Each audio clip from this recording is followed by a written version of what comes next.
Історії, які не можна читати вголос. Новорічний спешл. Ми всі будемо в костюмах. Кажуть, Новий рік – це момент, коли люди масово обіцяють собі стати кимось іншим. Сьогодні я розповім вам історію про одну дівчину, яка вирішила нікого не розчаровувати. Навіть якщо для цього їй довелося перестати бути людиною. Я не люблю Новий рік. Він занадто галасливий і викликає в мені справжнє сенсорне перевантаження. У грудні світ починає припадочно миготіти. Нав'язливе мерехтіння гірлянд на вікнах, метушні вервички людей із пакетами, сміх, який лунає так, ніби його видали за розкладом. Я живу усамітнено, працюю з дому і майже не виходжу. Моє життя – це сакральна тиша, яка єдина нічого від мене не вимагає. Тому у такі дні я зазвичай просто вимикаю телефон. Бо знаю, якщо він задзвонить, мене попросять бути кимось, ким я не є. Тиша – її остання розкіш. І грудень уже планує, як її конфіскувати. Телефон задзвонив о 7:00 вечора. У цей час я зазвичай вже готую собі трав'яний чай і удаю, що завтра не існує. На екрані було ім'я, яке я не бачила років 10. Ми сиділи за однією партою, разом мріяли втекти з цього міста. Вона втекла, я ні. Ті, хто накивав п'ятами, особливо люблять повертатися з ідеями. Я не брала слухавку майже хвилину, а потім подумала, що якщо не відповім, вона подумає, що зі мною щось не так. І чомусь це здалося гіршим, ніж змусити себе поговорити із нею. Ти навіть не уявляєш, як я рада, що ти взяла трубку. Сказала вона так, ніби я вже погодилась з усім, що вона лише збиралася запропонувати. Вона говорила вкрай швидко. Про повернення додому, про традиції, про Маланку. Про те, що... Це важливо зберігати. Я слухала її тараторення і намагалась згадати, коли востаннє хтось питав, чого хочу я. Ти ж пам'ятаєш, як ми ходили в дитинстві? Тобі це просто необхідно. Тобі треба вийти в люди. Вона сказала це так, ніби мова йшла про ліки проти моєї сором'язливої антисоціальної хвороби. Тобі треба вийти в люди. Зазвичай означає, що комусь дуже хочеться, щоб ти побув для них тимчасовим зручним тлом. Я довго намагалася ввічливо відмовитись. Казала, що дуже втомилась, що не люблю шум, що мені добре вдома. Вона лише м'яко засміялась. Як сміються, коли вже все вирішили без тебе. Ну перестань, це ж лише не вечір. Ми всі будемо в костюмах, справжнісінький вертеп. Це точно веселіше, ніж киснути вдома. Я подумала, що, можливо, вона й має рацію. Адже втрачати, мені здається, було нічого. Якщо ти не маєш за що боротись та що захищати, тобі майже без зусиль можна нав'язати що завгодно. Я сказала добре майже випадково для себе. Це було несвідоме рішення, а шлях якнайшвидше здихатись її недокучливого тиску. І моя подруга вчепилась у це слово мертвою хваткою. Вона одразу почала розподіляти ролі, не питаючи й не уточнюючи.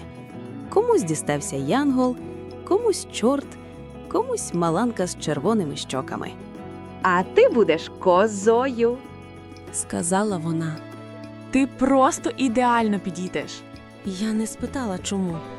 Мені було так дивно чути, як легко вона роздала ролі, ніби ми не люди, а якийсь реквізит.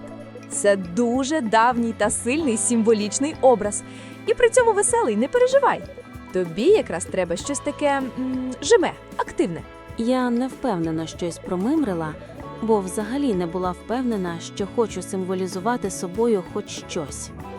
Найстрашніше в слові «символ» – те, що він повністю стирає індивідуальність людини, не питаючи дозволу. Після цієї розмови я ще довго сиділа з телефоном у руці та уявляла себе в костюмі. Роги, маска, дзвіночки. Подумала, що у чомусь роль кози навіть зручна. Вона не зобов'язує посміхатись, не зобов'язує говорити і дає змогу заховатись за цим символічним фасадом. Іноді люди погоджуються на роль не тому, що хочуть грати, а тому, що хочуть, щоб їх нарешті залишили у спокої. Ми зустрілися в домі її батьків. Там було тепло, тісно і надто яскраво. На дивані у вітальні покутом лежали саморобні костюми. Мій же натомість лежав дещо осторонь. Груба коричнева тканина, біле об'ємне хутро, дрібні металеві дзвіночки та стара маска з пап'є-маше. Рога маски були обмотані стрічками, вона пахла старим пилом і чиїмось потом.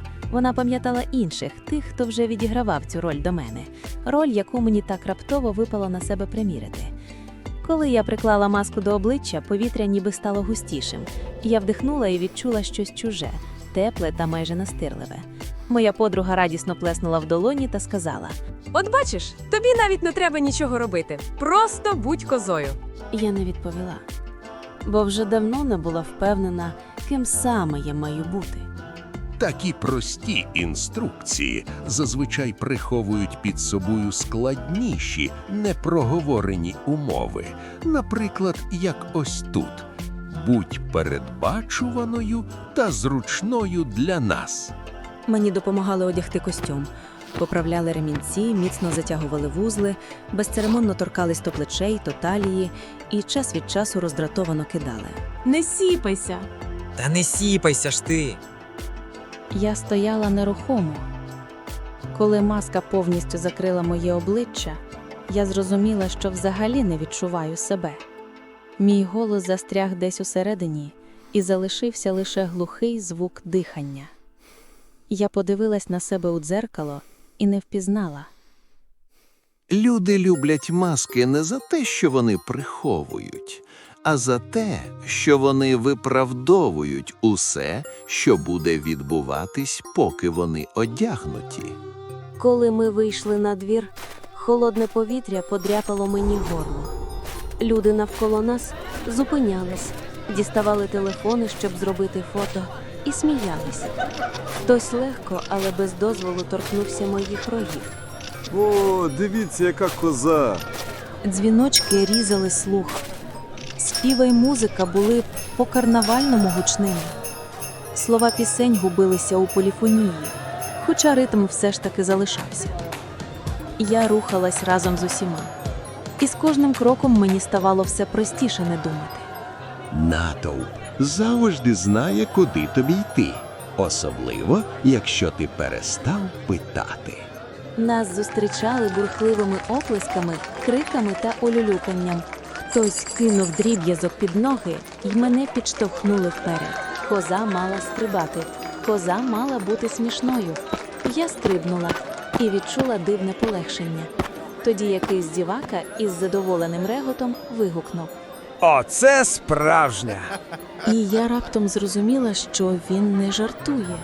Коли під час відігравання ролі тобі кажуть «справжня», перевір, чи ще маєш право бути собою. Я перестала рахувати двори.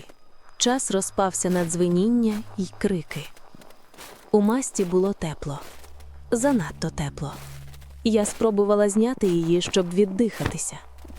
Пальці ковзнули по ремінцях, але ті не піддались, наче їх затягнули занадто міцно. Момент людської інфантильності, коли проблему ще можна видавати за тимчасовий дискомфорт. А потім холод просто зник. Сніг торкався костюма, але я його не відчувала. Усередині було тепло, непристойно тепло. Я знову потягнулась до ремінців і хотіла смикнути їх цього разу вже наполегливіше. Але пальці схопились за щось м'яке, не тканину, шкіру. Я спантеличено сіпнулась і відчула біль. Гей, не ламай образ. Хтось крикнув зі сміхом. Коза жива. Панікуючи, я хотіла сказати, що мені погано, що щось не так. Але з рота вирвався лише звук. Чуже і низьке протяжне мекання. Ме. Натовп засміявся ще голосніше. Якщо біль відповідає ролі, глядачі не бачать у цьому проблеми. Я дивилась на людей крізь вузькі отвори маски. Вони рухались ривками, наче декорації, які хтось штовхає ззовні. Подруга щось говорила мені, але її голос здавався таким далеким. Я зрозуміла, що мене вже немає в цій розмові. Вона дивилась не на мене, вона дивилась на козу. Соціальна роль вважається вдало відіграною тоді, коли людину в ній більше не шукають. Мене знову підштовхнули вперед. Коза мала танцювати. І я рухалась автоматично, але саме так, як треба. Раптом я зрозуміла, що просто знаю ці рухи, хоча абсолютно точно ніколи не вчила їх. І це було найстрашніше, бо вперше за весь вечір від мене нічого не вимагали. Ось він, ідеал суспільства. Ти функціонуєш, не думаючи. Я не знаю, коли сама маска перестала бути маскою, у який момент роги стали важчими, і коли шия нахилилась сама собою. Але я знаю одне. Коли хтось спробував мене обійняти, я відсахнулась вже зовсім не по-людськи. І ніхто цього не помітив, бо всі бачили лише те, що хотіли бачити. Відхилення поведінки було класифіковано ними як талановите відігравання образу. Я відійшла від них непомітно, ніхто не зупиняв і не кликав мене. Я бачила нижче, ніж раніше. Світ ніби опустився, або це просто я стала ближчою до землі. Я спробувала згадати своє ім'я і зрозуміла, що воно більше нічого не означає. Люди назвали б це деградацією, але іноді це просто оптимізація. Сніг хрумтів під ратицями, коли я йшла геть від музики та голосів. Я подумала про подругу і про те, що вона отримала гарні спогади, а я – омріяний спокій. І, можливо, це був чесний обмін.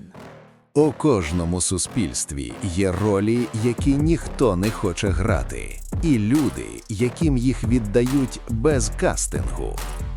Наша героїня стала козою не тому, що хотіла, а тому, що ця роль вже чекала саме на неї. Іронія в тому, що маска занадто добре їй підійшла. Тож, якщо цього нового року вам запропонують зіграти роль для загального блага, перевірте, чи точно ця маска знімається.